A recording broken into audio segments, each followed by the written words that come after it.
భారతదేశ రక్షణ మంత్రి రాజ్నాథ్ సింగ్ ఈ రోజు శ్రీనగర్‌లోని బాదామి బాగే కంటోన్మెంట్ ప్రదేశాన్ని అయితే ఆయన సందర్శించారు. ఈ సందర్భంగా ఆయనకు ఆర్మీ చీఫ్ ఉపేంద్ర ద్వివేది అయితే ఆయనకు స్వాగతం పలికారు. అంటే దీన్ని వేదికగా మన భారత ఆర్మీకి అయితే ఆయన ప్రత్యేక ధన్యవాదాలు తెలిపారు.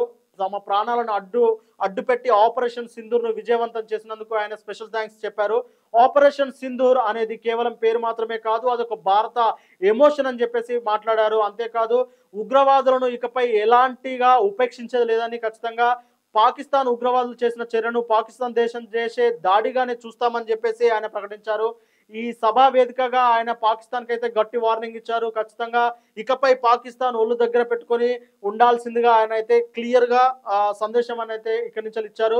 పహల్గామ్ ఉగ్రదాడి జరిగిన తర్వాత మొట్టమొదటిసారిగా రక్షణ శాఖ మంత్రి రాజ్నాథ్ సింగ్ జమ్మూ కాశ్మీర్‌ని అయితే సందర్శించారు. ఈ సందర్భంగా ప్రతి ఒక్క ఆర్మీని అయితే పేరు పేరున మాట్లాడుతూ వారికి గౌరవ వందనాలు అయితే చేశారు.